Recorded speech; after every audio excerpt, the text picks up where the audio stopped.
Fala pessoal do Farol de Pouso, sejam bem-vindos a mais um episódio do nosso podcast. Este é o nosso 8º episódio e hoje vamos sair um pouco do cockpit, vamos para trás dos radares. Vamos conversar com uma pessoa que vai ter uma visão oposta do que nós aviadores costumamos ter. É isso aí, Félix?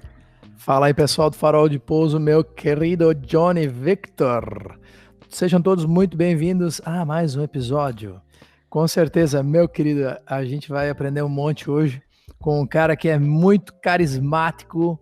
O cara, ele manda muito bem nas redes sociais e com uma, né, João, uma qualidade de informação incrível, né, sobre dicas de ATC, Air Traffic Control, né, Johnny? Conta aí. Exatamente. Ele entrou aqui, eu fiquei assustado já no preparo do menino aqui já. Gabarito, material de qualidade, né? É qualidade. Apresenta o nosso convidado aí, vamos lá, vamos embora. Nosso convidado de hoje, ele é controlador de tráfego aéreo, criador da Control Academy e da página About Control no Instagram. É apaixonado por aviação, por língua inglesa e logo menos também tá indo para trás do manche aí para começar a carreira como piloto. Fred Andrade, seja muito bem-vindo. Fala, galera, pô, prazerzaço estar aqui. Depois dessa apresentação eu fiquei até na dúvida se era eu mesmo ou se ia entrar mais alguém aqui, porque, pô, fala sério. E é modesto ainda por cima, é humilde. Ah, para com isso, não, mas de verdade é um prazer estar aqui. No pessoal do Farol de Pouso, conheci a página e o projeto tem um pouco tempo, é recente até, mas depois de ver todo o projeto que vocês fazem, todo o trabalho que vocês já fazem, já fiz questão de recomendar e acompanhar com toda certeza que é um material também de extrema qualidade. É uma honra estar aqui e aprender muito com vocês também. Inclusive foi por tu, né, ter citado a gente, né, como uma das páginas que a gente começou a conversar, né? Então eu em nome da comunidade do Farol de Pouso, quero agradecer por ter esse reconhecimento, né? A gente estava lá no grupo, o Matheus falou, a gente foi citado no About Control. Eu falei, nossa, pô, que legal, vou lá olhar. E a gente começou a conversar e agora está aqui e aceitou o nosso convite de participar do nosso 8º podcast. Fred, seja muito bem-vindo, cara. Pô, com certeza, muito obrigado. E vamos lá, com certeza vamos bater um papo muito legal aí que vai gerar bastante conteúdo, vai dar para aprender bastante com vocês e se eu puder passar alguma coisa, vou passar também. Vamos tentar, né? Vamos extrair um pouco desse teu conhecimento aí. Mas conta para nós então, Fred. Falei que você é controlador de tráfego aéreo. Como que começou essa tua vida de controlador? Conta para nós um pouquinho. Bom, bora lá. A minha intenção inicial nunca foi, de fato, ser controlador de tráfego aéreo, tá? Hoje em dia eu sou apaixonado pelo que eu faço, apaixonado pelo tráfego aéreo, por tudo mesmo, mas não foi sempre assim. Sempre tive o sonho de ser piloto, isso eu já contei até em outros lugares já. Meu pai foi controlador de tráfego aéreo, então desde sempre eu tive inserido no mundo da aviação. Mas não foi por influência dele que eu virei controlador de tráfego aéreo. Foi meio que um escape para eu cair na aviação de algum jeito, de alguma maneira. Porque eu sempre quis ser aviador, como eu disse. Mas, por influência dele, eu queria sim. A influência agora sim dele, eu queria ser da Força Aérea. Queria ser piloto militar. Então, eu tentei concurso, porém, por conta de visão e de outros problemas ali, eu não pude ingressar como aviador. Então, eu fiquei até meio desanimado da aviação. Falei, vou chutar o balde, vou tentar fazer uma outra faculdade, mas não consegui, cara. Não consegui, não deu. Aí eu falei, é uma cachaça, né? Não tem jeito. Não tem como, cara. Não tem como. A aviação é... Putz, quando pega, demais. Né? Quando pega, exatamente. Aí eu falei, cara, vamos testar outra coisa aí. Vou fazer não vou exercer da forma que eu queria, mas vou estar na aviação. Aí eu fui. Até parece que foi fácil assim, né? Cheguei lá, bati na portinha, opa, deixa eu virar controlador aí, entra. Mas não foi bem assim não, daí foi um tempo, né? Demorei ali, gastei uns 6 meses estudando pro concurso, né? Mediante concurso e ingresso. É um concurso que é aberto pela Força Aérea. Perfeito, pro público geral. Pra qualquer um, basicamente, assim. Exato, tem os pré-requisitos lá, tipo, basicamente qualquer concurso, né? Ser brasileiro nato, aí tem idade mínima e idade máxima, né? Idade mínima, se não me engano, é 18 anos. E a máxima, geralmente, varia de edital para edital, mas ela sempre bate ali na idade dos 24 anos, mais ou menos. É o limite, tá? Por quê? porque além de controlador de tráfego aéreo, a gente se torna sargento. Então a gente sai sargento da Força Aérea, especialista em controle de tráfego aéreo. Então, além de ser controlador, a gente também tem a função de sargento, exercer a carreira como militar. Então, por isso tem esse limite de idade. Isso é básico, padrão de qualquer concurso militar, né? Então, tem esse limite. Mas eu tava no começo ali, era meus 18 anos de idade, então já entrei logo na primeira, porque eu parei tudo, parei minha vida pra estudar pra isso, né? Aí consegui ingressar lá. E, bom, no começo, as primeiras matérias, assim, matérias básicas. Eu me lembro a primeira matéria, cara, que a gente aprende lá, de aviação mesmo, é reconhecimento de aeronaves. E, cara, eu já era fanático por aviação, cresci do lado do aeroporto aqui do Bacaxiri, né? Então, putz, avião o dia inteiro, o tempo todo.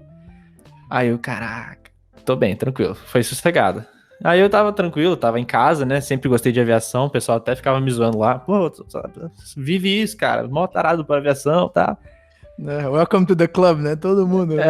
Exatamente. Eu imagino que na sala dos controladores deve ser uma mistura de pessoas e gostos e culturas, né? Porque é uma coisa muito mais genérica, vamos dizer assim, né? Eu imagino. E tipo assim, tem muita gente que entra passa no concurso, mas passa no concurso por ser sargento da Força Aérea. O objetivo da pessoa é essa. Ela nem sabe o que é controle de tráfego aéreo, não sabe nada, nunca viu um avião. Tem muita gente que foi pra lá, inclusive, sem nunca ter voado na vida, certo? Então, tinha muita gente lá que, de fato, não sabia nada de aviação, não sabia o que tava fazendo lá. Depois que foi descobrir o que é. Tipo, bem diferente do que eu já queria, já vivia isso, já cheguei lá com essa cabeça. Mas, assim, é pra deixar claro que muita gente entra sem saber nada, sem nem saber o que tá fazendo lá direito. Depois, aos poucos, vai sendo inserido nesse meio e vai entendendo um pouco do que é, de fato, o controle de tráfego aéreo e a aviação como um todo. Entende esse ecossistema, né? Uhum. Mas, enfim. Aí, beleza, fui indo. São 2 anos de formação. Então, durante o primeiro ano ali foi tranquilo. Tava no segundo ano onde começou as práticas, de fato. Prática de torre, prática de APP, de ACC, tudo convencional. Cara, um barata voa. Meu Deus do céu, uma correria. Tu não enxerga nada, né? E lá, como é formação, eles fazem questão de tacar tráfego. Explica pro pessoal o que é o tal do convencional, pra quem não sabe o que é esse tal do convencional aí. Convencional é você controlar todas as aeronaves sem enxergar nada. Você controla como? Tem uma carta aeronáutica, imagina aquela carta de área grandona na tua frente. Então, tua carta de rota, né? Aí tu bota ela na tua frente e tu vai com a régua ali e tal, puxando os estimados, pega os auxílios da navegação, é tudo na base de tempo e distância, né? E radiais, etc. Porque a gente não enxerga. Então a gente ouve o piloto, só tem comunicação rádio, então o piloto fala, tô na radial 360, pra ficar mais fácil de você visualizar, radial norte ali. 360, afastado 10 milhas do VORX. Aí eu vou lá, pego o VORX, puxo 10 milhas do VORX ali. Ah, tá, ele tá na radial 360 a 10 milhas aqui e tal. Qual o estimado pra você bloquear o VOR? O estimado é 10 minutos. A gente já sabe que daqui a 10 minutos ele vai estar em cima do VOR. Então é um controle bem mais amarrado, né? Falei sobre isso essa semana lá na página, bem amarradinho. Por quê? Porque a gente não tem esse auxílio visual e essa fidelidade do radar que ele proporciona pra gente. Então é um negócio bem amarrado e bem intenso, assim. Você tem que estar o tempo todo falando com todas as aeronaves, puxando, enfim. É bem legal, assim, o controle convencional. O pessoal fica assustado, mas é muito legal. Acho muito gostoso de controlar, assim. É rústico a coisa. Quase que um exercício de psicotécnico, né? Um negócio que tu tem que realmente montar na tua cabeça, né? Um ambiente tridimensional, né? Muito doido. Exatamente, é muito legal. Você basicamente olha pra carta e você visualiza aquele espaço lá em 3D, você visualiza a aeronave voando e tal, bloqueando o VOR, você tem que pegar e de fato visualizar a parada, o jogo acontecendo ali na real, enquanto tá rodando.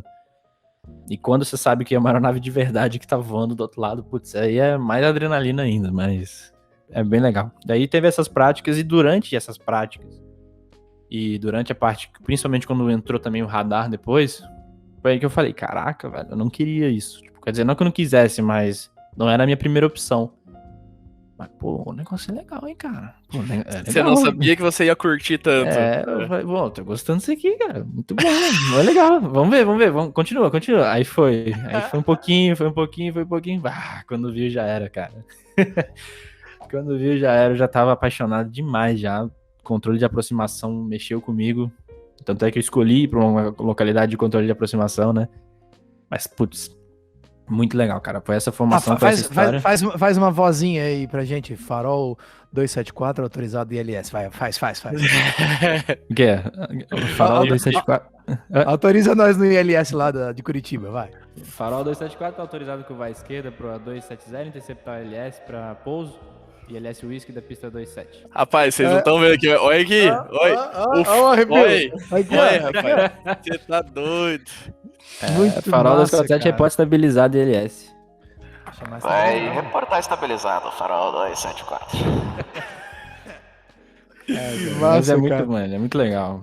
E aí, conta mais, continua aí. E só pra contextualização, quantos anos de formação? São 2 anos. São 2 anos de formação, 2 anos completos. São 2 e anos. Aí, nesses anos, a gente tem a formação teórica, né? Formação teórica de auxílios à navegação, formação teórica de tipo de aeronave. Não tem performance de aeronaves. É uma coisa que deveria ter, eu acho muito legal, mas...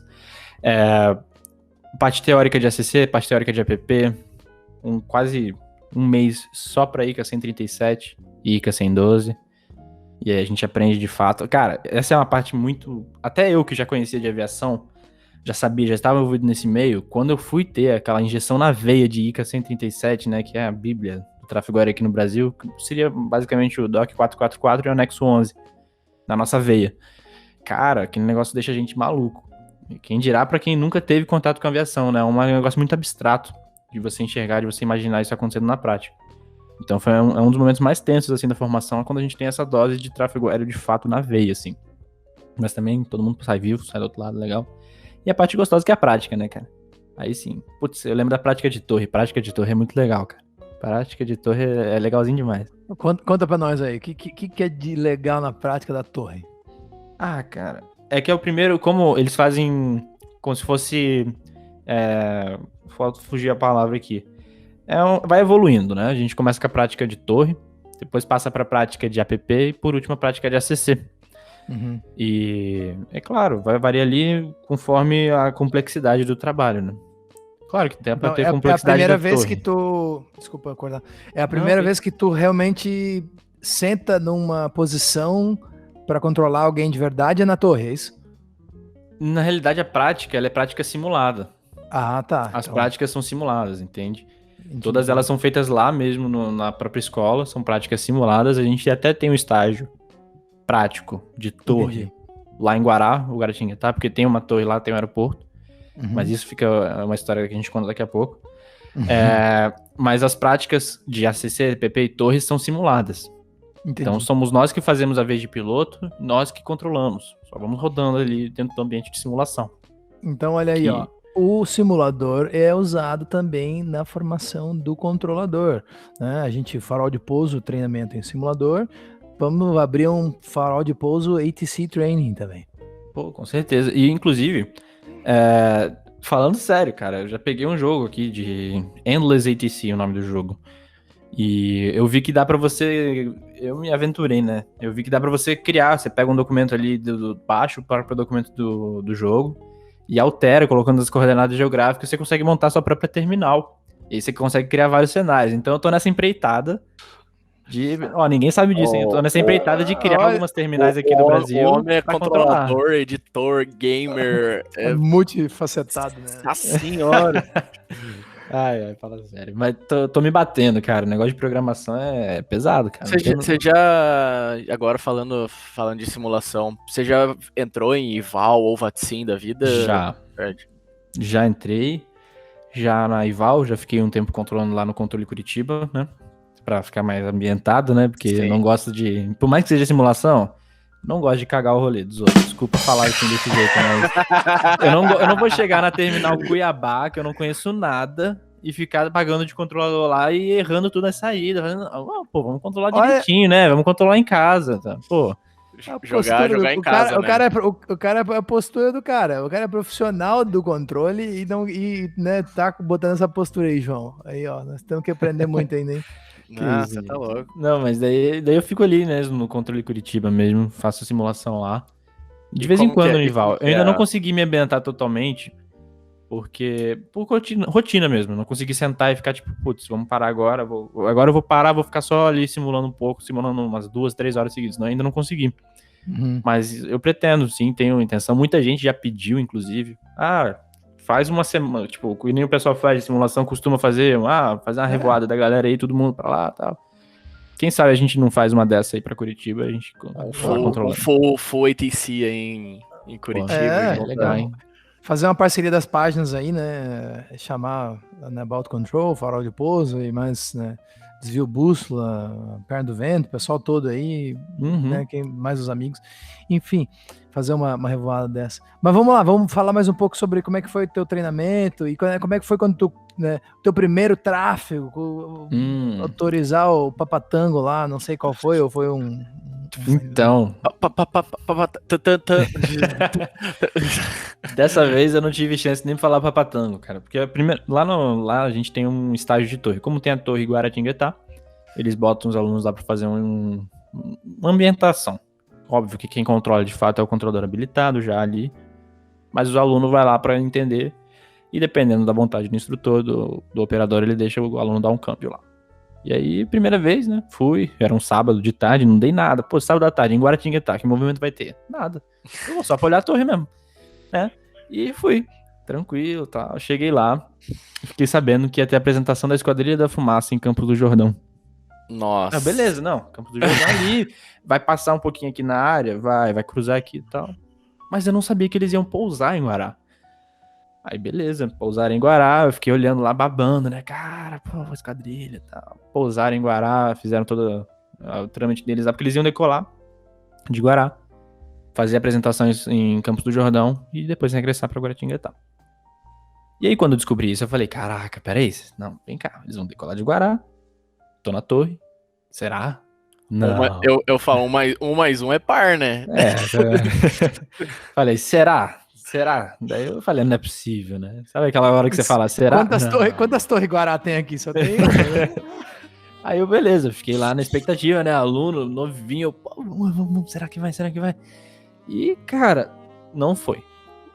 Aí não foi no táxi, não foi no acionamento. E aí, beleza, estavam alinhados, já falei, vamos só ver decolar, né? Pelo menos tô aqui. Você tava olhando pro cara que tava... Eu tava aqui, né? Eu tava aqui. Você tava secando ele. Ele já tava até incomodado com a presença, olhando pra ele ali o tempo todo, mas beleza. E aí quando chega na hora de autorizar a decolagem, ele me dá o PTT e fala, tá contigo. Eu, caraca! Eita, caramba. Primeira vez na vida que eu fui falar com uma aeronave foi com a Esquadrilha da Fumaça. E aí, como a gente trata com todo mundo, né? Por mais que sejam 7 aeronaves, a gente fala somente fumaça, né? Pra autorizar todo mundo. E aí me deu lá. Eu tenho a ficha de progressão de voo, desse voo até hoje, tá? Tá guardado aqui nas coisas. Fala com 1, fala com 7, fala com quem? Só o líder, ele liga o rádio. Todas as aeronaves estão sintonizadas na frequência, tá? Mas somente o líder responde. Em nome de todas as outras aeronaves. Mas as ordens são como se fosse pra uma aeronave só. E qual que é a ordem dele? Sim, só curiosidade mesmo. É sempre o primeiro? É sempre o número 1? É o líder, o 1. É. O líder. Daí ele recebe a instrução e ele dá o ciente, mas ele dá o ciente em nome de todas as outras aeronaves. As outras aeronaves estão ouvindo a conversa no rádio, mas eles são tratados como se fosse uma só. Que legal, não, nada convencional a estreia do cara. No daí, as 7 aeronaves alinhadas assim na pista, daí me deu o PTT lá, aí, pô, fumaça autorizada, decolagem, pista e tal. Putz, foi maneiro demais, cara. Foi maneiro. Que legal. Eu acabei errando no lado da curva na hora de pagar a curva após a decolagem. Tinha que ter alguma coisa, né, pô? Primeira vez. Óbvio, né? Mas depois eu corrigi, deu tempo de corrigir. Né? Tu fez a escola lá, naquela escola de especialistas? Isso, da aeronáutica? Porque eu acho que no nosso último podcast o comandante Pérez falou que fez o curso dele lá, não foi, João? Ele fez o curso em Guará, o curso de mecânico, né? O curso de mecânico, é formado lá também, junto. A formação é junto. Ele falou que é muito grande a escola lá de bem grande. Muito enorme, cara. olha que coincidência a gente ter, né, dois né, aviadores, né? Porque, cara, tu já é aviador também, né? Mas dois convidados, né, que se formaram na mesma escola em gerações diferentes. Né? Só vai dizer que tu pegou algum avião para ir para lá também? Tu sair da onde tu fez o concurso para ir para lá ou não? Ou tu teve que ir por meios próprios até Guaratinguetá? Ah, não, foi por meios próprios. Meios próprios. É que o Pérez acabou indo de DC3 pra Guará, tadinho. Cara, meu pai voou de Avro, cara. Meu pai voou de Avro da Força Aérea, de uma vez de Guará. Ele também formou em Guará, né? Formou em Guaratinguetá também, controlador. E na época dele, ele fez o estágio lá em Natal. Então ele foi de Guaratinguetá até Natal de Avro, com o Avro da Força Aérea. E o Pérez acabou indo pra Natal também depois. Né? Acabou fazendo PQD lá, fez um monte de coisa. Cara, maneiro, que legal. Eu confesso que eu não ouvi esse podcast, eu vou ouvir assim que eu sair daqui. Lançou ontem, nem se preocupe. Tá com tempo ainda, tá com crédito ainda. Que história legal, cara. Conta mais um pouquinho aí pra gente. Não, mas é isso. Daí a gente tem a parte convencional, né? Na parte convencional eu tava, confesso, desesperado, porque, cara, primeiro contato, isso na simulação, né? Com simulação lá você não enxerga tráfego, você tem que ficar visualizando, é um negócio com um exercício cerebral gigante, fora de série, assim.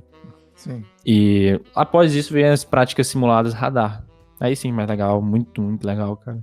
Parte de simulação mesmo, assim, por mais que sejam controladores fazendo a vez de pilotos, a noção, assim, fica muito legal, você aprender como controlar no radar. Então você tem o plotzinho andando na sua tela, aí você tem um exercício de dar a hora da curva para instruir a curva para a aeronave.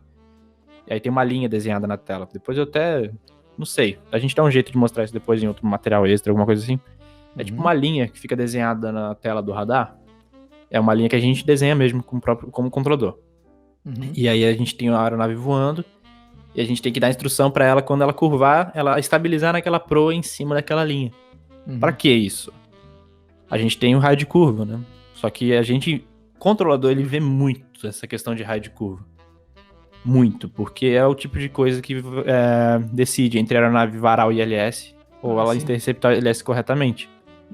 Ou também é o que define entre a gente ter aquele tempo de reação de dar uma proa para a aeronave separar de outro tráfego, para que ela não infrinja a separação.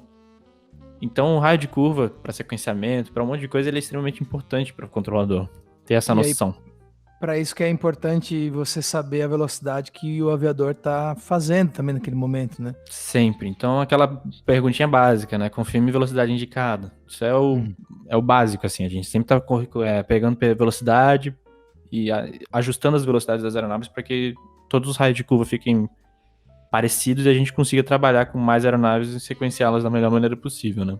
Esse é o objetivo aí. Então, pegando essa noção, e foi aí que eu cresci que o amor pelo tráfego aéreo cresceu enorme, de um jeito sem tamanho, assim, tá? Eu terminei o curso, felizaço com a escolha que eu tinha feito.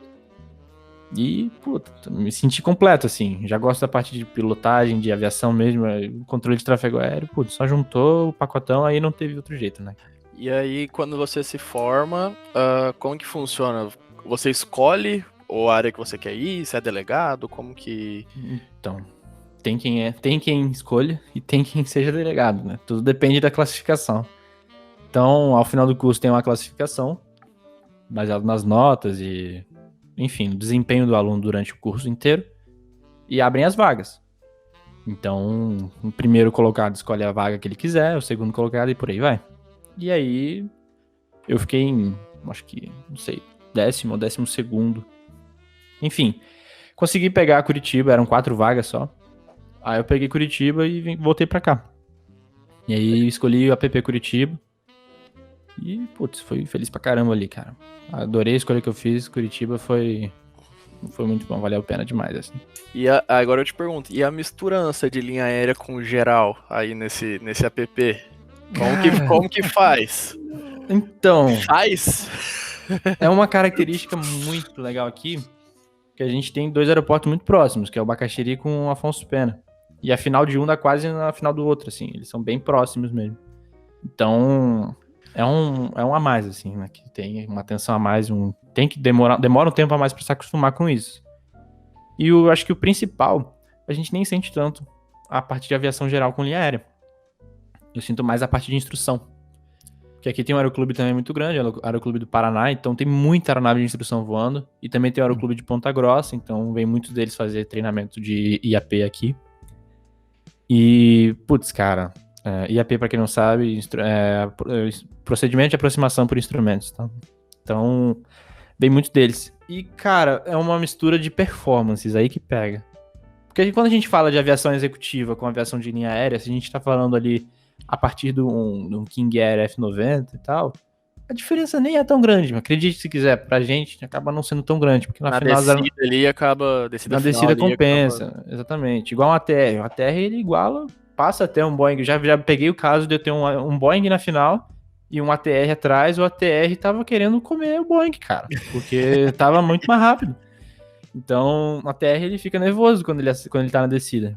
Então, essas... É uma coisa do turbo hélice, né? Eu ia falar. Sempre fala, porque tu tem aquele disco ali pra te ajudar a desacelerar, né? Então. Vantagens do turbo hélice. Nivelou e tirou potência. Né? Exatamente. Então, né? Esse feeling dessa questão de performance de aeronaves demora até um pouco pra pegar, assim. Uhum. Mas com relação à parte executiva a jato, já, putz, aí nem dá diferença, cara. E é até bom, às vezes, quando você tem uma mistura, que quando você não sabe quem botar na frente primeiro, você fala ali com o cara da Learjet ali, pô, consegue aí incrementar a velocidade aí, botar velocidade máxima aí, né? Vai também, aí o cara abre. Aí dispara, né? Aí... Dispara, cara. Vai longe. O César não segue um 5.2 na velocidade máxima, cara. 85 nós se tremendo. Cara, um 152 é complicado. Eu tenho dó desse cara. É um 152 lá de Ponta Grossa. November Yankee na matrícula dele.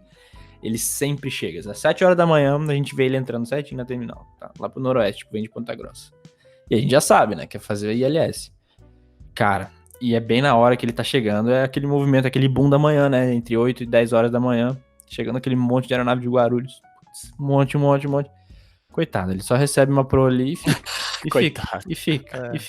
Ah, confirma o estimado pra eu conseguir iniciar o procedimento ILS. 40 minutos, cara. É o mínimo, porque a gente olha o estimado ali pra ingressar. Não tem como.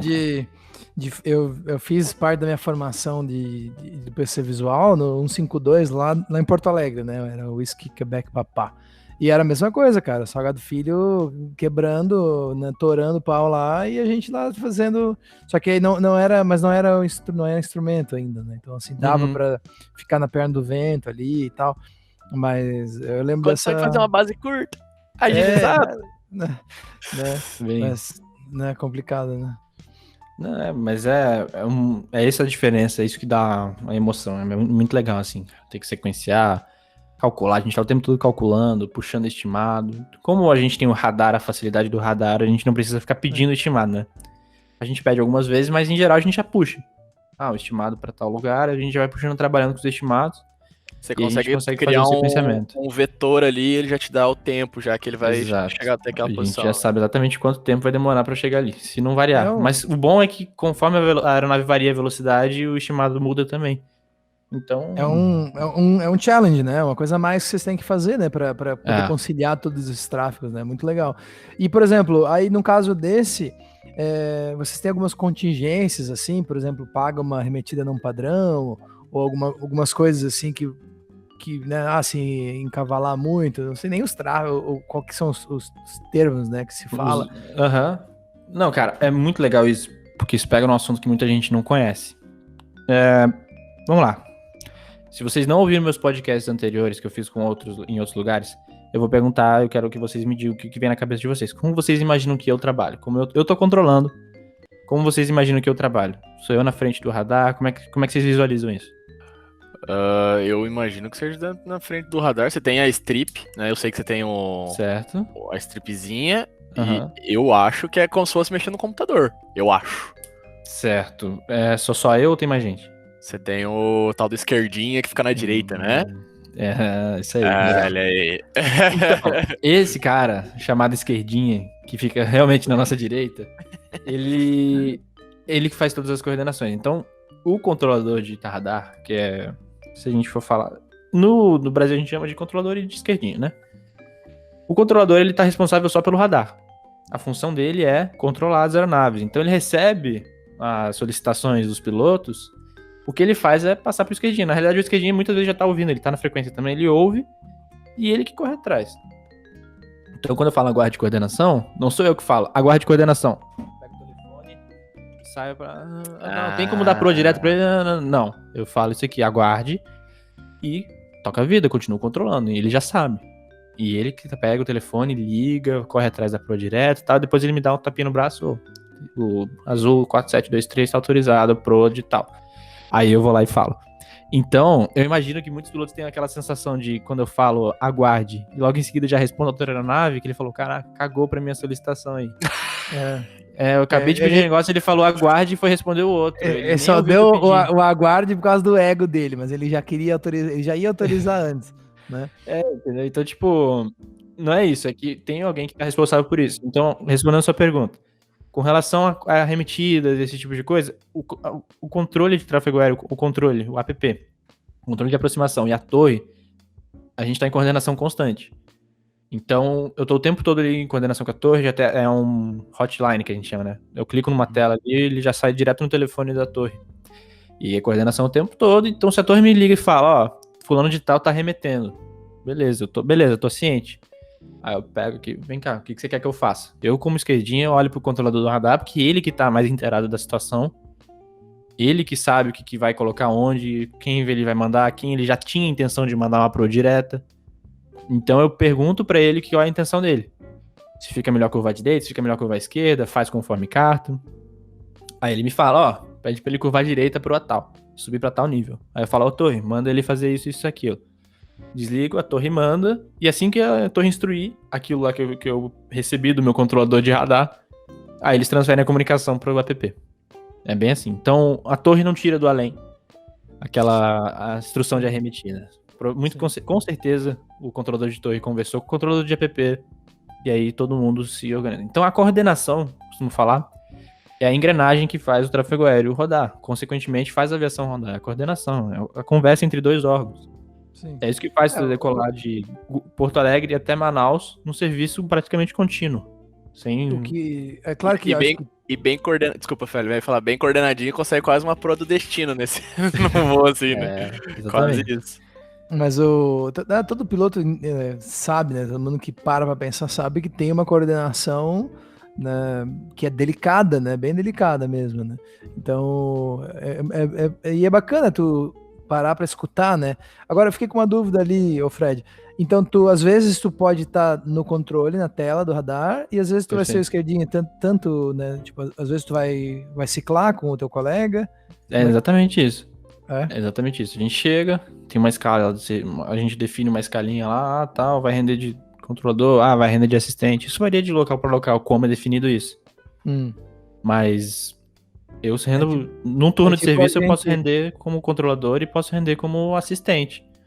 E rendendo como assistente, minha função é de coordenação. Pegar, absorver as informações, tá ciente do que tá acontecendo naquela tela ali com o controlador. Então eu tenho que entender mais ou menos, por mais que só ele saiba e consiga projetar ali, na cabeça dele ele já quer dar pro direto pro Papatango X. Beleza? Eu tô só olhando. Mas chega um momento que fica tão sinistra a parada que eu vendo o que ele tá fazendo com a outra aeronave, eu já sei que ele quer dar aquela pro direto. O negócio fica tão entrosado, cara. Eu já pego, já ligo e já vejo antes. O negócio fica um CRM, que vocês chamam de CRM, né? O negócio fica maneiro, cara, sinistro, assim. Aí o serviço flui geral, recebe pro, a coordenação já corre muito melhor, porque antes dele pedir, eu já pedi aqui, já vi que tá autorizado, o negócio vai muito legal. Então são ambos controladores, tá?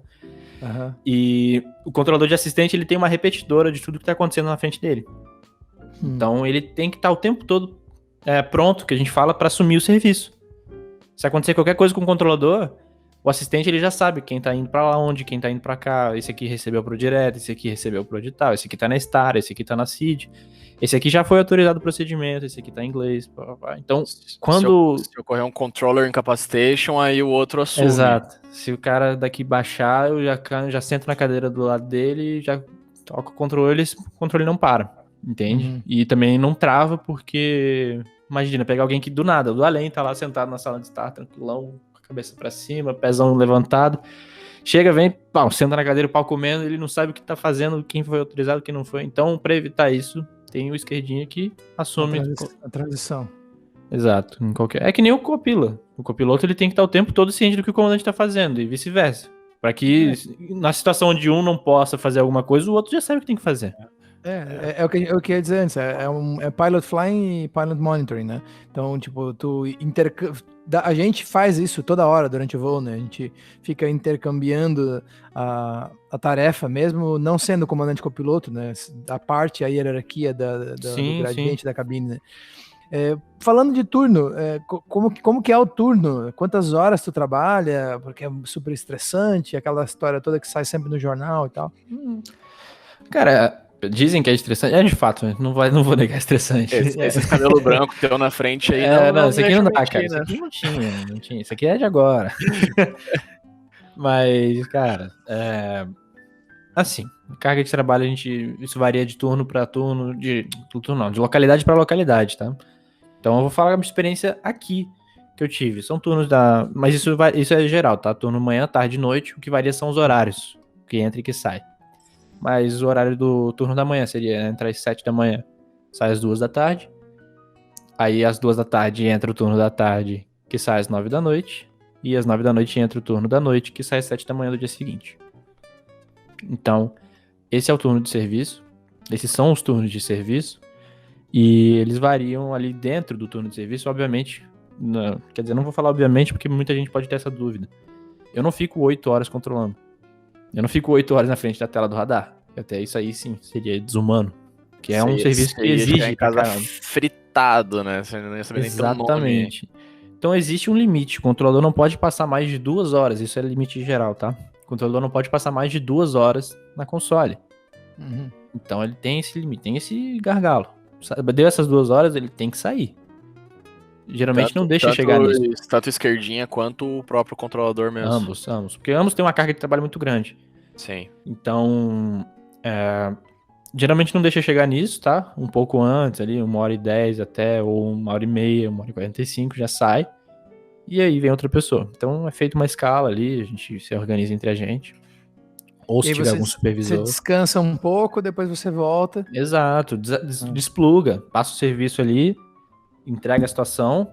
A gente até treina bastante isso, porque é uma parte sensível, né, do serviço, que é trocar, eu passar de fato para alguém que não tá ciente de tudo que tá acontecendo. A pessoa chegou fria agora, e eu tenho que deixar a pessoa ciente de tudo que tá acontecendo, pra ela assumir o serviço de forma segura, de forma contínua, e eu poder desplugar. Assim que eu virar as costas, eu desplugar e tocar a vida ali, vou pra minha sala de estado, um descanso, tomar um café. Um handover mesmo, né? Exatamente, é um handover completo. O serviço às vezes exige até que o controlador que vai render fique ali 5 minutos atrás. Fazendo o quê? Só olhando eu controlar. Então eu fico olhando ali, por exemplo, eu vou render, eu fico ali 5 minutos olhando o outro cara controlar, por quê? Pra eu já entender, pra eu pegar, tá, beleza, é assim que tá fazendo. Sim. Que muda muito, configuração de pista. Então, se eu chego pra render, tá, vamos lá, talvez não faça tanto sentido, mas eu vou dar um exemplo.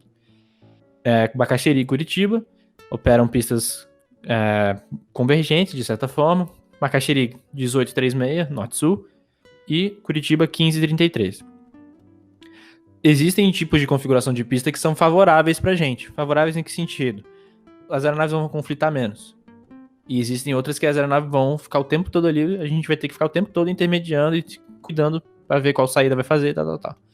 Então quando tá 15, 18, tá ok. Porque ambas estão saindo, no caso, ambas estão saindo mais pro sul.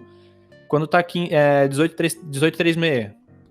Não, peraí. 18 tá e 33. 33 e 36. 33 e 36. Ambas estão saindo mais pro norte. Então não tem muita pane. Agora, quando eu tenho uma aeronave saindo pro sul e uma aeronave saindo pro norte, minha cabeça muda totalmente. Minha consciência muda. As saídas, a gente tem que ter todas as saídas gravadas na cabeça. Então eu já sei, essa saída não pode sair com essa aqui. Se vai fazer essa saída do Afonso Pena, eu tenho que cuidar com a saída do Bacaxeri. Qual saída? Com essa saída aqui. Por quê? Porque tem essa restrição de 7 mil pés aqui e aquela lá de 9 mil. Se varar essa aqui de 7 mil, essa aqui de 9 mil. Nossa, vocês têm que ter tudo na cabeça, então, as saídas e chegadas. A circulação toda, a gente É preferível, né? Óbvio que a gente não tem que ter 100% todas, mas a gente tem um local de consulta? Tem. Mas chega uma hora que o negócio, de fato, naturalmente ele fica na cabeça, né? Então, hoje em dia, se eu saio e olho pro céu aqui em Curitiba, eu vejo a aeronave passando em cima daqui, ou a aeronave indo pra tal lugar, eu já sei exatamente qual saída a aeronave tá fazendo e em qual nível ela tá passando ali. Isso é ser tarado? Não, cara, é porque você acaba sabendo mesmo, de fato, porque você vê toda hora isso acontecendo. Todo dia você tá fazendo isso, né? Então, E às vezes aqui, passa em cima do Bacaxiri, cara, passa em cima. Porque agora com a circulação mudada, não é assim, mas eu vou contar de antes. A aeronave passava mais para o norte do Bacaxiri. E aí ela curvava e entrava no Afonso Pena. Quando ela passava exatamente em cima, eu sabia, o controlador de lá deu purou direto. Deu purou do FAF direto. Entendeu? Então, é esse tipo de situação, assim, a gente já sabe exatamente o que tá acontecendo, porque faz parte. que show. E a separação dentro do controle, assim, questão de frequência, chega a criar mais de uma frequência para Curitiba ou a demanda não precisa? Chega, sim. Já cheguei ao caso de ver, óbvio que não se compara a grandes locais como, por exemplo, Europa, ali na França, né, bem tumultuado ali. São Paulo e Rio ali tem 4, 5 São Paulo, setores, Rio, né? exato. Não se compara, mas já chegou a abrir 4 frequências diferentes aqui em Curitiba, né? Aí uma final, uma alimentação, um outro setor totalmente à parte, que é a parte de Joinville ali embaixo. Então, já chegou a ficar hot nesse nível aí de estar todos os controladores do turno na console, em 3 consoles abertas diferentes, cada um passa, transfere dentro do mesmo setor, né? Coisa que a gente não vê muito acontecer fora São Paulo, mas lá em Curitiba mesmo, de ter isso, aquilo e tal. Por quê? Por causa de um 747 que tinha pousado, tava IMC, e aqui em Curitiba tem essa questão. Se pousa IMC, não pode ter uma categoria Delta e Eco, né? As aeronaves maiores, assim. Não pode ter nenhuma outra aeronave em movimentação. Então, basicamente, o aeroporto fecha. Só pode ter o 747, ou então, sei lá, um MD-11, um 777. Quando essas aeronaves grandes de porte pousam e está em IMC, IFR, desculpa, não é nem IMC, é IFR. Baixou dos 5.000 e 1.500 lá, já é o suficiente para isso acontecer. A movimentação tem que ser única dessa aeronave. Só ela pode estar se movimentando no aeroporto. Então a gente tem que esperar ela pousar, fazer backtrack, dependendo da pista que ela pousa, taxiar, parquear.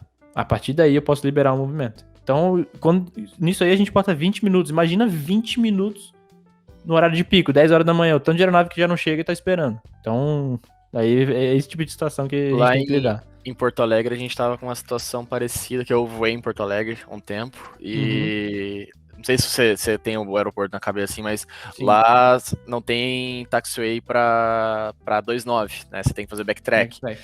E aí tava em obras a taxiway Delta, que é a última... A mais perto da cabeceira, né? Isso, a mais próxima da 29.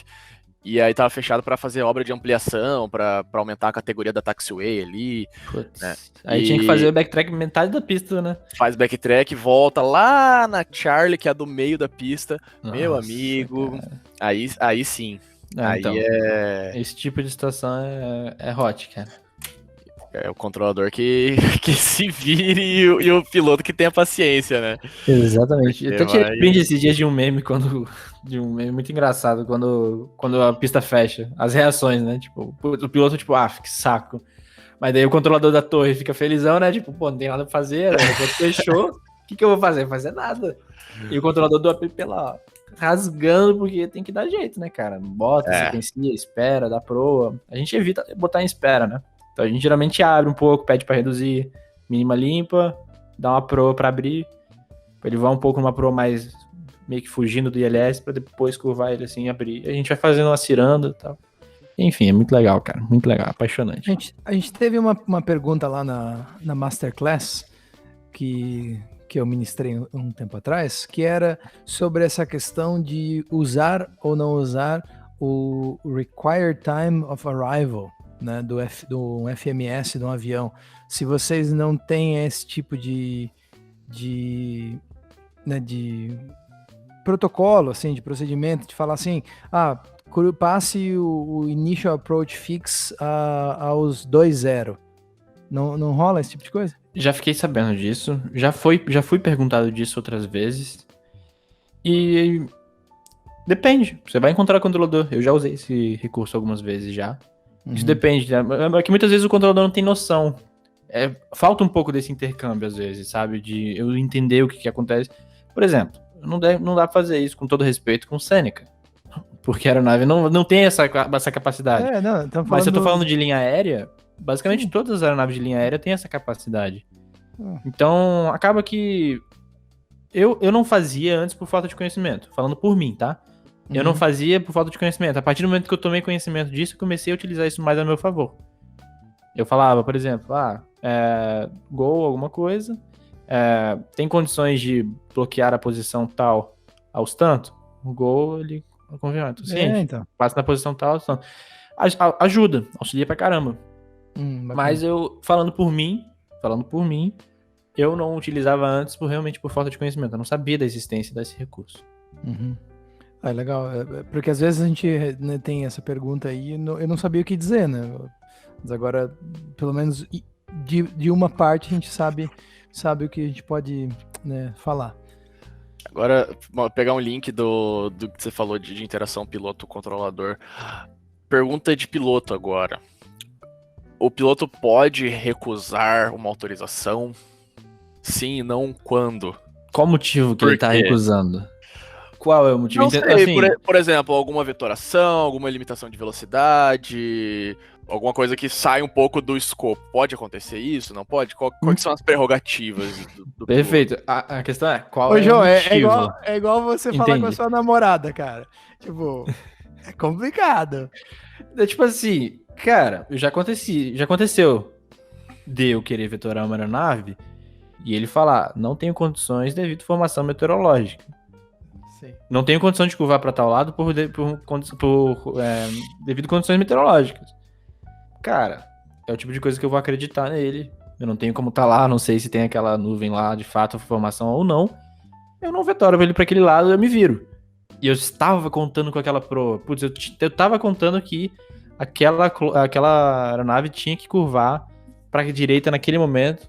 Eu tava contando com isso no meu sequenciamento. Aí eu vou lá, tal, dou a instrução, o piloto fala, não tenho condições devido à formação meteorológica. Pô, aí esse é o tipo de situação, beleza, o que eu vou fazer? Não vou fazer nada. Agora, eu vetorar uma aeronave, a aeronave falar, não. Por quê? Confirme a intenção, confirme o gol, por que não? Não. Teimosia, assim? Não, é de fato. Aí é ITA. Não, a gente não vai nem... o controlador, ele não dá multa, tá? O controlador, ele não tem jurisdição pra dar multa, não tem essa qualificação. A gente só simplesmente relata a ocorrida. Então vai acontecer isso, vai ter um desentendimento ali. Eu vou sair da posição depois, vou lá, vou preencher um relatório que a gente já tem. Eu preencho um relatório. Tal. Se aconteceu isso, aquilo, relato tudo que aconteceu. A imagem fica gravada, o áudio fica gravado. Aí o órgão competente vai pegar, vai abrir o áudio, vai ver, vai julgar. E aí sim, a partir daí toca a vida. Nem sei se... Esse é o famoso rádio ITA, né? Perfeito. O pessoal que não conhece é a infração de tráfego aéreo. Né? Se você receber um ITA e não sabe o que é, eu tenho uma má notícia para te dar. Então, exatamente. Se você ouvir snafonia que foi para você, meu amigo, não... Entendeu? Então, tudo depende do motivo. Vetoração, redução de velocidade. Já recebi aeronaves falando uma vez, obviamente, aí são situações mais complexas. A aeronave estava em pane, aí o cara tinha perdido a navegação dele, não tinha condição de curvar para tal lado, por causa disso, daquilo e tal. Beleza. Mas aí é o que a gente tem que sempre lembrar, que ali é um local, é um espaço aéreo controlado. Então até o ingresso da aeronave naquele espaço aéreo já está sujeito à autorização. Ele não ingressa se ele não tiver autorizado. E quem dirá as proas, ou quem dirá as outras coisas, aí já... Entendeu? Então, tudo depende do motivo. Você pode negar uma proa? Pode. Você tem uma justificativa para estar negando a proa? Tenho. Uma justificativa plausível? Então, fale. Controle. Não tenho condições devido a isso e aquilo. Aí, beleza. O controlador vai fazer outra coisa. Então, é tudo ali na medida do bom senso, né? Ah, não. Perfeito. Tá vendo? Eu te falei, João, é igual falar com a namorada. Tu tem que ter um motivo. É verdade, né? Eles estão controlando o espaço aéreo. Quem tem a prioridade é o ATC, né? A não ser que a gente esteja numa pane, né? E numa emergência. Sim. Aí que vem aquela velha história que a gente fala bastante no Farol de Pouso, né? A gente conversou várias vezes e falou em lives e falou, né, nos nossos grupos bate-papo. Quando você passa a declarar um Mayday e falar assim, o Curitiba, o Alfa Bravo Charlie está declarando, né, Mayday, Mayday, Mayday, está declarando emergência devido a fumaça a bordo, e aí você começa a informar o controle o que você está fazendo, né? E aí sim, aí ele não tem o que dizer, porque você tá com a prioridade, inclusive ele vai tirar todo mundo, né? Me corrija se eu estiver falando errado, né, Fred? Não, tu vai tirar todo mundo da frente e tu faz o que tu bem entender, né? E você pode reverter esse Mayday para um pam-pam, né, a qualquer momento. Se você falar assim, era uma fumaça a bordo devido a um fogo de bateria de lítio. Beleza, era uma emergência real, só que foi contida. Nesse momento, não, agora a gente vai degradar pro pam-pam, beleza. Depois, não, tá tudo sob controle, a gente falou com a companhia e a gente vai seguir, sei lá, vai prosseguir pro destino, que é Florianópolis. Exato, perfeito. E aí você voltou de um Mayday para um pam-pam para uma operação normal, né? E aí você volta a ser, né, sujeito, né, às condições, às regras do Fred, né, Fred? Cara, mas é bem isso. Já passei por situações de Mayday, já passei por situações de pam-pam e é basicamente isso. Tudo que acontece a partir daquele momento que a aeronave declara o Mayday, além de gelar tudo, né, cara? A gente chega e basicamente a gente separa a aeronave em outra frequência. Correto seria isso, né? Abrir uma console só para aquela aeronave, para que não fique eu tendo que responder outras aeronaves, quando na realidade eu tô tendo que dar prioridade total para aquela. Então, fica prioridade exclusiva. A gente basicamente para de prestar. Não para, tá? Vamos ser bem por cima, assim. A gente para de prestar o controle de tráfego aéreo e vira mais informação de voo. Por quê? Porque a gente começa a ouvir o que ele precisa e alimentar ele com informações. Então, por exemplo, confirme o motivo da emergência, fogo a bordo. Confirme, tem condições de fazer isso e aquilo? Informa o aeródromo X, X e Y aberto do IFR. O aeródromo Y está aberto do IFR somente. Tal. E aí a gente vai informando tal, para que a aeronave consiga fazer. Quem sabe o que ele pode fazer ou não pode fazer nesse momento é o piloto. Se você pode curvar para tal lado, dar se alguma não informação, pode. né? A gente está tentando suprindo dar ele com alguma as coisa. Informações. Sim. Exato. Né? A gente autoriza o procedimento, faz isso, aquilo. A gente ainda autoriza o procedimento. Óbvio que ninguém vai negar um procedimento, né? Mas a gente ainda autoriza. E aí a aeronave pousa corretamente e tal. Isso faz parte do que a gente comentou do CRM, né? É o corporate, né? É o todo, né? Vocês vão auxiliando dali, os pilotos com a companhia vão fazendo a parte deles de lá, né? E vai... E tudo numa sintonia só, né? Claro. Quem assistiu o filme do Sully sabe, né? Tipo, tu tá tentando ali dar alguma coisa. Algumas pessoas vão falar, não, mas até o controlador sobrecarregou não, os pilotos. Não, ele tava tentando dar o máximo de informação para tentar ajudar, né, a tripulação naquele momento, né? Exato. Mas muito legal mesmo. Cara, então vamos mudar um pouquinho de saco pra mala aqui. Tem alguns tópicos que a gente falou que a gente ia deixar para depois, né? Um deles era a tua página, né? Como que surgiu isso aí? E, conta pra gente, conta pra quem não conhece ainda, o que é a página, qual que é o objetivo, né? Do que se alimenta, qual que é o nicho, etc. Cara, a página surgiu do seguinte: controle de aproximação, controlador lá. Eu contei isso até quando eu tava fazendo as lives sobre PBN, né? Eu sempre gostei muito de aviação, mas quando eu comecei a ter esse outro contato, digamos assim, como controlador, eu comecei a ver certas situações, comecei a ver ali, como experiência mesmo, você vê que faltava muito ainda nessa interação piloto-controlador. Por que eu digo isso? Além de controlar e de ver que muitas vezes os pilotos não entendiam o porquê de certas coisas, certas atitudes, certos requerimentos e tudo mais por parte do piloto, por parte do controlador, ou seja, o piloto não entendia o que a gente estava fazendo, tanto é que quando eu ia voar, pegava um jump seat assim, eu era bombardeado sempre com as mesmas perguntas. Claro, respondia na maior tranquilidade, claro, não tem ideia às vezes, o piloto não sabe, não tem esse conhecimento, ele não entende o porquê que a gente faz isso. E aí eu respondi, mas eu já reparei Desde aquele momento que as perguntas eram sempre as mesmas. Sempre chegavam os mesmos questionamentos. Eu falei, cara, onde que eles não sabem? Por que que eles não sabem disso? Não é obrigação deles saber, mas por que que eles não sabem? Ah, por causa disso. Porque ele não fala. Ué, não fala. Não tem quem fale.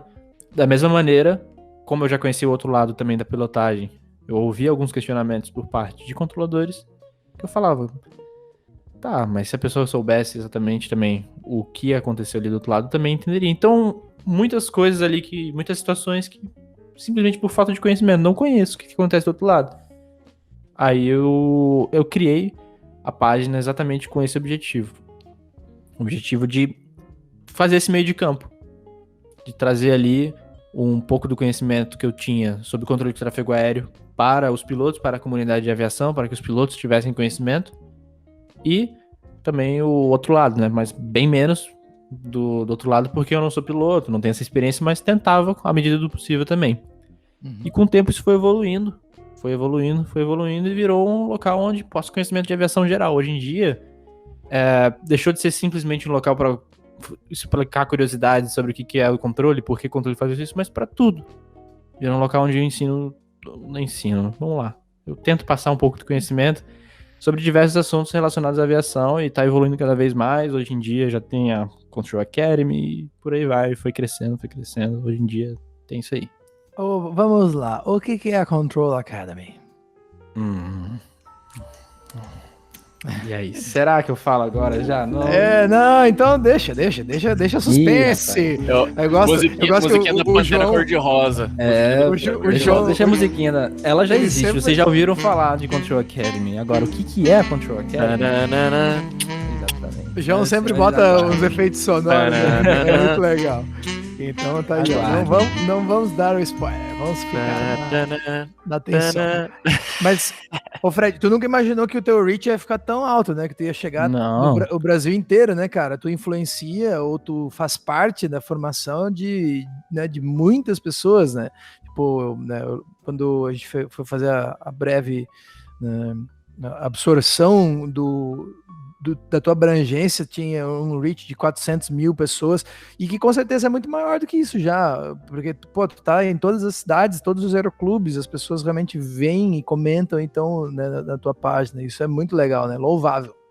Cara, isso é incrível, né, cara, e é incrível, eu não paro pra pensar nisso às vezes, e de fato, cresceu assim de uma maneira que eu não imaginava, cresceu de uma maneira que não era o pensar, vamos lá, óbvio, são afirmações óbvias, mas se a gente parar pra pensar, ainda mais como criador da parada ali, eu fico imaginando, o primeiro post que eu fiz, cara, era 0 seguidores, 0 seguindo, quer dizer, seguindo eu meu perfil pessoal, no caso, né, e tão ruim que nem eu me seguia. Exatamente, eu seguia meu perfil pessoal, mas meu perfil pessoal não me seguia, eu seguia About Control, tá ligado? E era isso, cara, e foi o primeiro post que eu fiz, eu lembro até sobre esteira de turbulência, né, e foi isso, cara. O primeiro post, não teve nem 50 curtidas. Mas, e aí, cara? Olha o que isso virou. Pouquinho por dia ali, tava chegando. E, de fato, eu não tinha... Você me virou uma chave que eu não tinha parado pra pensar nisso. Tanto de pessoas de diversos aeroclubes, de diversas localidades. Já recebi depoimentos, inclusive, de alunos de outros países. Eu fiquei... Cara, como assim, velho? O negócio cresceu de uma maneira que eu não imaginava, não vou mentir, falando que, não, realmente, eu não imaginava, cara.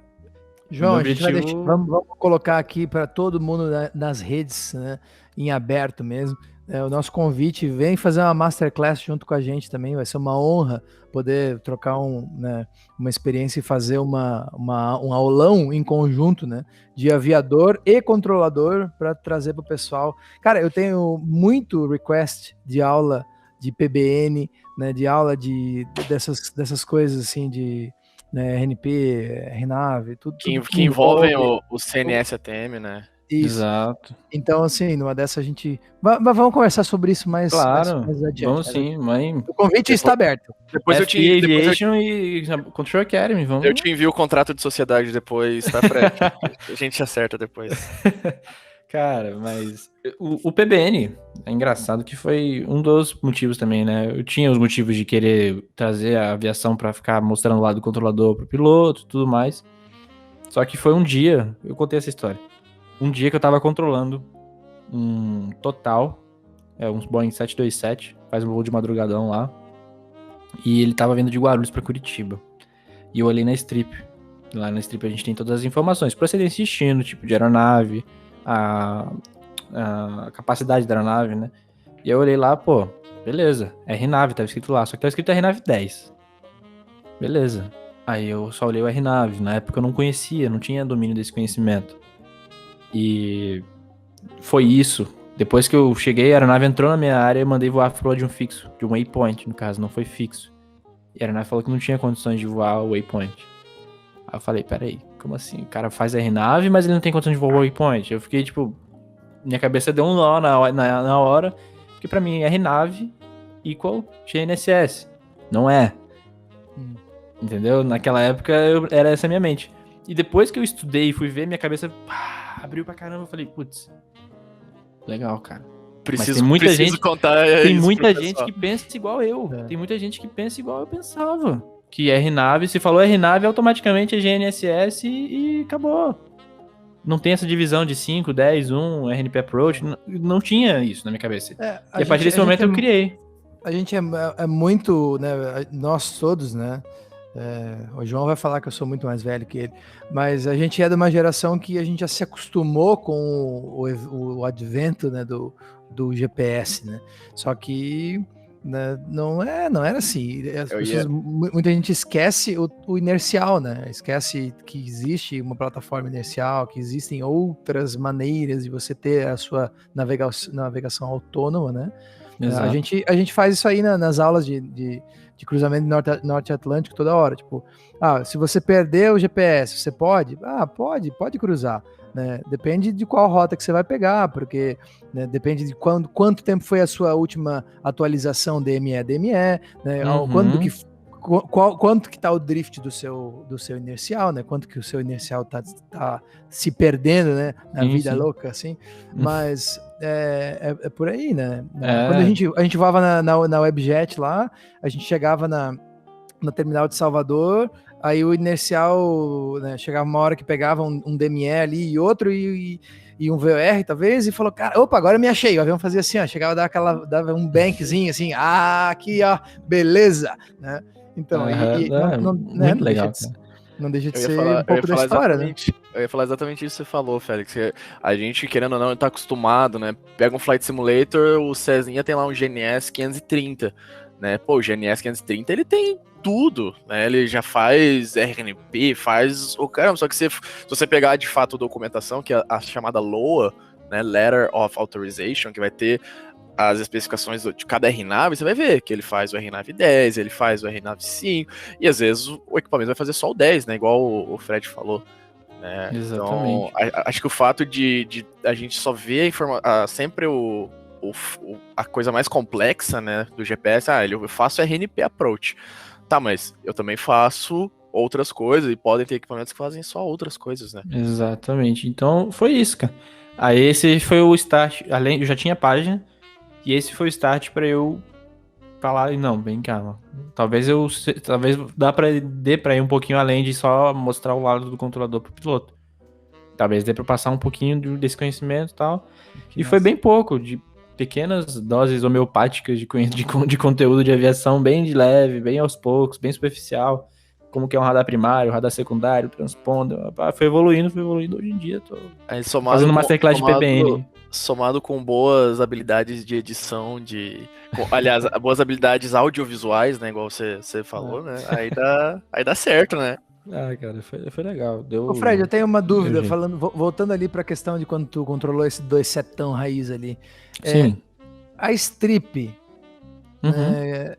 nesse caso, é uma strip de papel ou é uma strip eletrônica hoje em dia? Tem os dois. Há quem controle somente com eletrônica e há quem controle com os dois.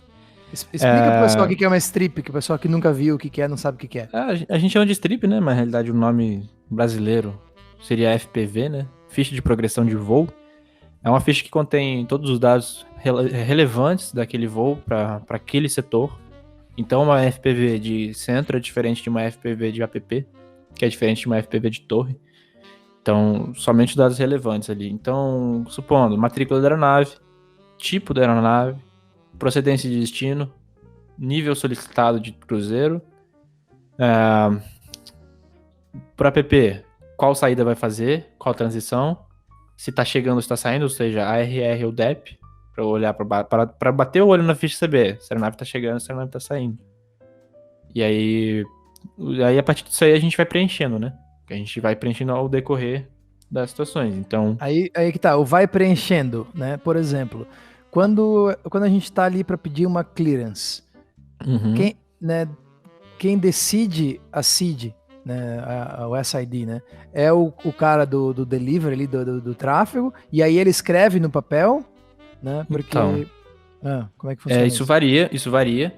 Aqui, por exemplo, existe que o app tem a função de pagar a SID, de passar qual vai ser a SID para cada aeronave que vai decolar. Mas aqui, por exemplo, isso varia, tudo depende da maneira do modus operandi. Por exemplo, Curitiba tem um acordo operacional que a Torre Curitiba tem autonomia para delegar, para fazer essa escolha. Então a Torre Curitiba, quando me passa um tráfego para decolar, ela já me passa com a SID. Diferente de outros lugares em que o app liga e fala, ó, essa aeronave vai fazer essa SID, essa vai fazer essa vai fazer essa, essa vai fazer aquela. Conteúdo da Masterclass lá também surgiu essa dúvida, porque a gente estava falando, em alguns aeroportos pode ser que o aeroporto te diga para você informar a SID que você gostaria de fazer, né? Porque aí você adiciona isso no seu pedido de autorização de tráfego, né? Tem algum aeroporto no Brasil que sabe que faça isso ou não? Acho que não. Cara, não tenho conhecimento, mas também é um a mais. Você pode solicitar a SID, Eu acho que é melhor para você. O complemento disso, desculpa, Fred. O complemento disso é o plano de voo também, né? Você colocar a SID no início ali da tua rota, né? Então, exatamente. Geralmente, o que faz a gente escolher a SID? Cada SID tem a transição, né? Ou mais de uma transição por cada SID. E baseado nesse fixo, esse waypoint, se você já tiver inserido ele no plano, o waypoint da transição, que você gostaria de ingressar na aerovia através daquele waypoint, facilita pra gente, porque a gente já olha ele, a gente já sabe qual SID que contempla aquela transição, a gente já paga aquela SID. Provavelmente vai ser muito de acordo com o que você deseja também. Então, depende do preenchimento. Preencheu com a transição correta ali, que seja coerente com algum fixo de um waypoint de SID, a gente já muito dificilmente vai pagar uma outra errada, assim, sabe? Então... E esse negócio de colocar SID no plano de voo é uma coisa moderna, porque eu não lembro de quando a gente passava plano. Pô, a última vez que eu passei um plano deve ter sido em 2008, eu acho. Eu não lembro da gente botar SID Star no plano mesmo. Não. A gente não recebe o plano de voo, né? A gente recebe o plano de voo tratado. E daí, geralmente, talvez os pilotos tenham a costume de fazer isso. Eu não tenho acesso aos planos de voo apresentados, eu só recebo ele tratado. E como ele chega tratado pra mim, ele já chega com um ponto de referência lá.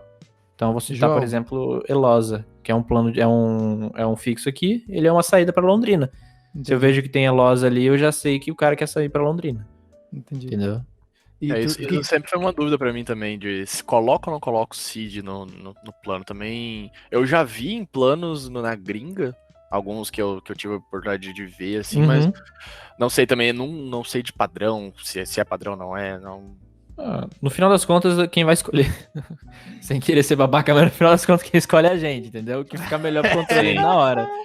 Mas... E ó, se você sabe a resposta dessa pergunta, deixe nos comentários. Boa.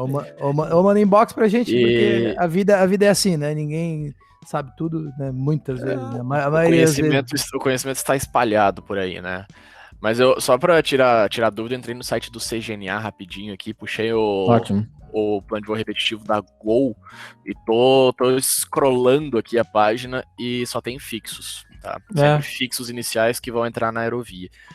Então... Exatamente, isso que importa pra gente, porque, que nem eu disse, no final das contas, quem escolhe a gente é baseado no fixo que vai estar pra gente apresentado ali. Então, aquele fixo inicial de aerovia, a gente pega, coloca e já vê qual SID contempla ela, pá. Essa SID aqui. Até porque dificilmente vai errar, coisa, né?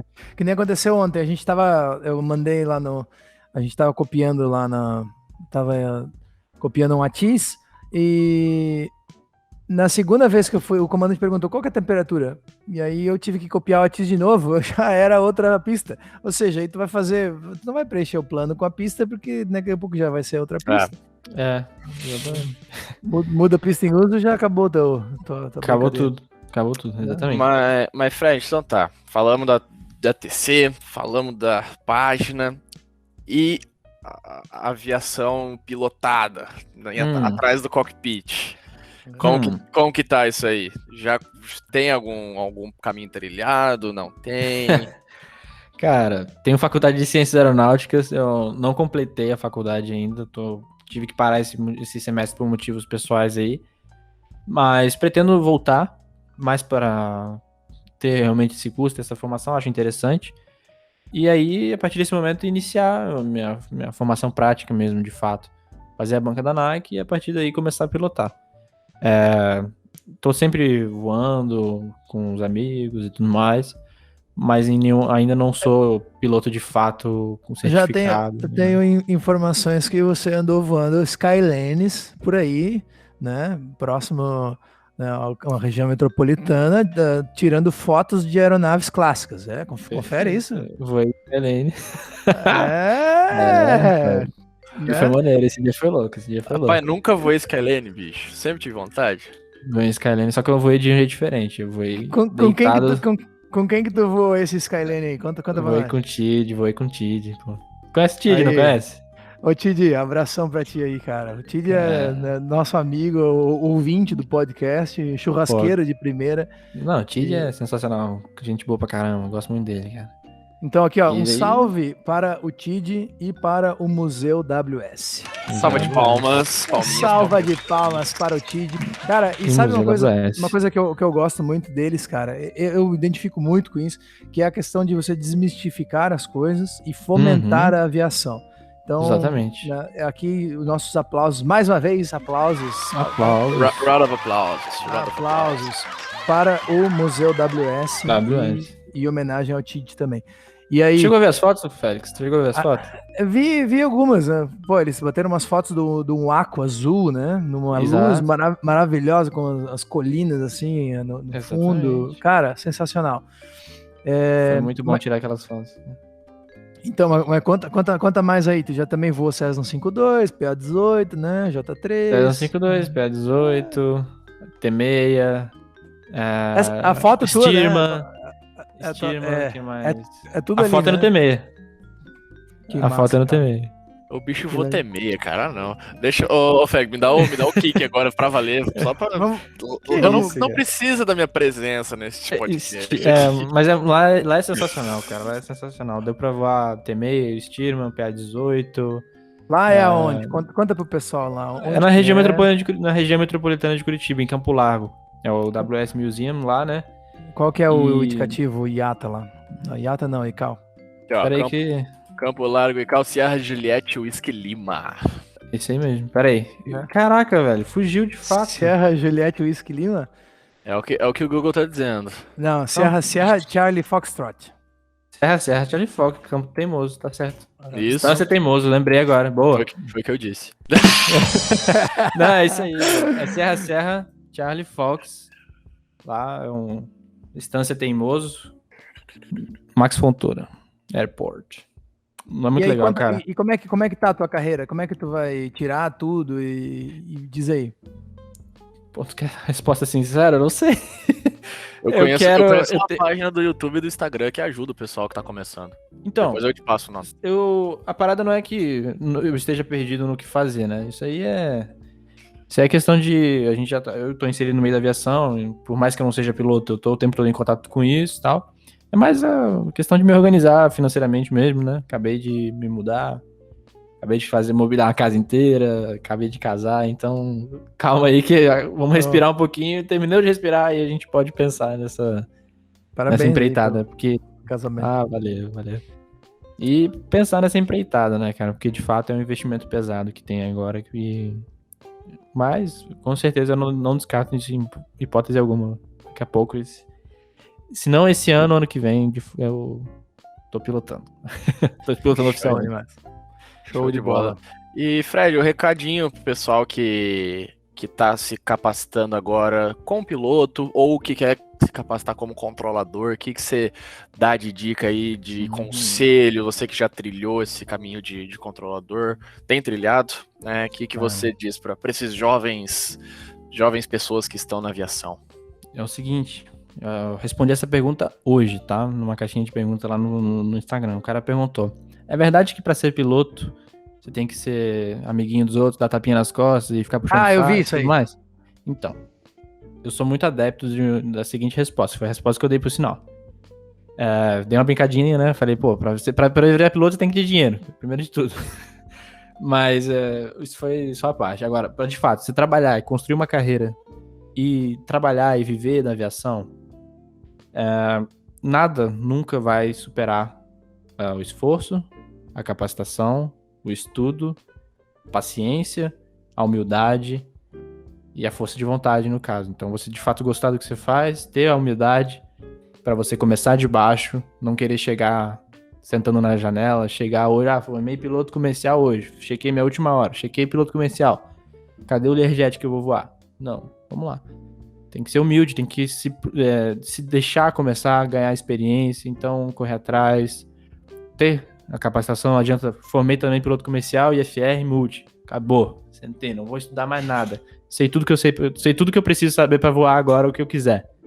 Não, então nada nunca vai superar a pessoa que é persistente, a pessoa que é humilde, a pessoa que é paciente, esperar o tempo chegar, que nem eu disse, as coisas vão acontecendo, e a pessoa que estuda. Então, no final das contas, é isso que eu passo para quem está se capacitando. Capacite-se, tenha paciência, corra atrás, esteja disposto a fazer diversas outras coisas. Você vai fazer 1000 coisas antes de você ser piloto de uma linha aérea. Desde estar lá no clube ajudando com o administrativo, vai ajudar numa empresa de táxi aéreo com a parte de hangaragem, vai fazer tudo. Mas a oportunidade vai chegar. Mas a oportunidade vai chegar. E você pode não acreditar, mas isso não sou eu que tô falando, isso é de diversos outros pilotos que já chegaram lá, eles já estão lá. Inclusive, então... nisso aí tu pode até, se me permite, né, pelo amor de Deus, botar uma correção naquilo que tu falou que precisa ter dinheiro. Eu acho que a pessoa que faz isso tudo que você falou, se ela tiver o foco, mesmo se ela não tiver o dinheiro ainda, ela vai conseguir, claro, né, os meios para conseguir financiar e pagar suas próprias horas, né? Com certeza. Né? Ali eu falei do dinheiro. Que falou muito bonito, né? A gente vê os casos aí, cara. Né, só aqui no último podcast, o Comandante Pérez lá foi resolver a vida dele, sabe? Tu foi resolver a tua vida lá, fazer teu curso, né? O Caio, que é o nosso secretário mora aqui do Farol de Pouso, ele tá aí, cara, trabalhando, pô, todo dia para conseguir meia hora de voo, aquilo que a gente tava falando mais cedo, sobre conseguir fazer uma meia hora de voo, sabe? E o pessoal, eu quando eu vejo alguns comentários desses, eu não vou dar minha opinião, porque eu acho que não precisa, né? Não vou perder o meu tempo falando isso. Vai olhar a história do Guilherme, cara. Pô, o Guilherme voa 777, sabe? Pintou faixa, sabe? Voou avião de propaganda aérea. Exatamente. Sabe? Foi limpar banheiro lá em Miami, no Hofbrau, para aprender a falar inglês e juntar uns dólares porque precisava, sabe? Exatamente. Entregou pizza. Igual o Felipe também, o Pipinho, né? O Felipe Lira. Entregou pizza lá, eles se conheceram lá nos Estados Unidos entregando pizza, sabe? Pô, aí o cara fala uma dessa assim, esses dias eu vi um comentário, né, também falando, só quem consegue emprego na aviação é filho de comandante. Eu não sou filho de comandante. O João é filho de comandante? Não. Né? O Fred é filho de comandante? Também não. Então, assim, eu nessas horas eu fico meio... vou ficar quieto que eu ganho mais, né? Mas... exatamente. Enfim, né? Eu concordo com isso. Entendedor, né? Exatamente. E, tipo, cara, muito desse... não sei se a gente entra nesse mérito ou não, talvez fique para um outro podcast a gente conversar só sobre isso. Mas eu concordo plenamente. Quando eu digo dinheiro ali, na hora eu falei de brincadeira pra dar uma desculpinha, pra dar uma descontraída antes de entrar de fato no que eu acho. Mas até pra falar pro cara que não tem dinheiro, tipo, pô, a gente Perfeito. O dinheiro o dinheiro não é o fator limitante, entendeu? Se o cara quer, ele vai conseguir. A sua prioridade é limitante, né? Exatamente, é o quanto você quer e o quanto você tá disposto a pagar pra chegar lá. Essa é a realidade. Pode falar o que quiser, mas essa é a realidade. Você vê as histórias e não tem como negar. Eu comprei meu primeiro carro, Fred, no 4º ano de companhia aérea. Então, assim, não é o meu exemplo. Não, só tô contando um fato, né? O meu primeiro veículo automotor foi um Ford Ka 2007 e eu tava no 4º ano da TAM. Esse foi o meu primeiro carro, que eu comprei, né? para o meu uso próprio. Então, assim, você faz o que você quiser com o seu dinheiro e tal, ou, né, cara, né, com o seu tempo livre, você vai ficar usando o seu tempo livre para fazer outras coisas, e né, depois, mas não vai falar essa aí que só entra na aviação quem é filho de comandante, ou quem puxa saco. Tapinha nas costas, puxa saco, não é por aí. Isso aí não é assim. Não é por aí, e pode falar o que quiser, isso aí é história. A gente vê diversos outros comandantes, pessoas que já chegaram lá, já são pessoas que já tem a sua história na aviação. Não... Vai ser comissário, o cara vai fazer as coisas, sabe? Vai dar instrução, Tenho amigos que foram call center de empresa aérea por 1 ano, 2 anos, e aí estão voando na linha aí. É aquela história da humildade, cara. A pessoa se permitir começar de um lugar que é uma carreira, ela vai evoluindo aos poucos. Então, já vi histórias de pessoas que não queriam, simplesmente não queriam trabalhar no administrativo. Negaram diversas propostas para trabalhar na parte de gerenciamento ali de hangaragem, de um táxi aéreo, porque o cara formou piloto comercial e queria já cair direto num assento de hawker. Enfim. Teve um outro caso, né? Um amigo, eu conheci ele nessas funções de música, né? Que a gente tava comentando antes de começar a gravar. O cara, exímio saxofonista e maestro, fazia as gigs com um artista de sertanejo lá em Santa Catarina, cara. Hoje ele tá aí voando na linha aérea, sabe? Eu conheci ele falou, cara, eu quero ser piloto, o que eu faço? Eu falei, vamos conversar aí e tal. E o cara trabalhava com a música, sabe? Na noite aí tocando, sabe? E hoje em dia tá lá voando linha aérea, cara, pra cima e pra baixo. Perfeito. Inúmeros casos, eu acho fantástico isso, né? Então é bem legal ver isso, é bem legal conhecer esse outro lado. E a resposta que eu dei lá é basicamente minha resposta pra essa pergunta, assim. E é a mensagem que eu quero deixar pra quem tá nesse meio, nesse caminho aí, se capacitando. Dê prioridade pra isso, cara. Foque, a tua vontade não é maior que... Se a sua vontade for realmente a tua prioridade, nada vai ser maior que isso. Falou, bonito. E o futuro? Vamos encerrar aqui. Vamos saber o que o Fred, que esse cara é multifacetado, né? O cara é mil e uma utilidades, né? Um canivete suíço fica no bolso. O que o Fred vai fazer daqui a 5, 10 anos, Fred? Cara, daqui a 5, 10 anos, com certeza voando. Não sei se profissionalmente ou só por hobby ou por... Não sei. Vou estar na aviação eu não saio de jeito nenhum. Agora, estarei no Brasil? Quem sabe? Não sei. Estarei controlando ainda? Não sei. Fica para os próximos capítulos, mas quem sabe a gente talvez tenha uma carreira internacional aí, apostos aguardando. Quem sabe? Daqui a pouco eu tô... João, coloca aquela musiquinha da Pantera. Deixa a vida me levar. Não, a vida leva eu. Que massa. Mas, podem esperar também muitas coisas focadas aí no About Control e a revelação do que de fato é a Control Academy, que está relacionado com certeza com o meu projeto de vida. Fred, teu projeto de vida, seja lá o que for, conte sempre com as pessoas que estão envolvidas no farol de pouso, porque, né, houve uma reciprocidade muito legal desde o momento que a gente trocou a primeira mensagem ali na rede social, que, são as coisas fantásticas da pandemia, né, cara? Tu vê uma página, tu acha legal, e a gente, né, todos nós já acompanhávamos a tua página antes, então nós ficamos felizes, de fato, quando tu realmente fez, né, quando mencionou nossa página lá, foi uma honra pra gente, né, foi um furdunço lá fomos mencionados, tal.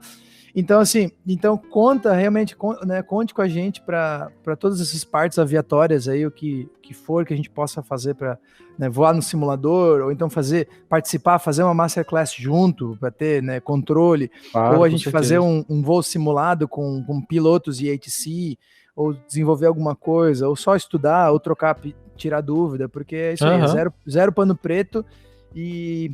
Né, desejamos muito, muito sucesso na tua carreira, também no teu casamento, né? Parabéns pela, né, mais uma vez, vida pessoal. Isso aí. E obrigado por fazer parte do nosso 8º podcast do Farol de Pouso. Cara, foi um prazer participar com vocês, ter essa conversa aí, é sempre muito legal, sempre muito bom, adoro ficar batendo papo, se deixasse a gente ir longe ainda, tem muita história, mas foi um prazer, então, cara. Vamos continuar, vamos continuar. Obrigado pelo convite, foi de fato muito bom. E não foi nada, cara. Foi apenas um favor não, foi o mínimo que eu podia fazer era mencionar vocês ali naquele post que eu comecei a procurar referências para as pessoas que estão começando e querem um lugar para ter um material de qualidade. E não podia deixar faltar, né? Sem sacanagem. De fato, vocês estão ali fazendo um ótimo trabalho de uma maneira que eu acho sensacional, que é ensinando aviação ali, de fato, com a simulação, que não tem melhor maneira. Tá mostrando ali mais visual, mais didático. Então é muito bom. É o mínimo que eu podia fazer. E zero pano preto, como sempre. Isso aí. Esse é o objetivo. Fred, obrigado também. Foi um prazer conhecê-lo. Espero que a gente troque muitas figurinhas ainda aí. Claro, com certeza. E no que precisar, igual o Félix falou, estamos sempre aí às ordens. Idem. Pessoal, obrigado a todos. Este foi mais um Farol de Pouso, seu podcast semanal de aviação. E até a próxima. Tchau! Valeu!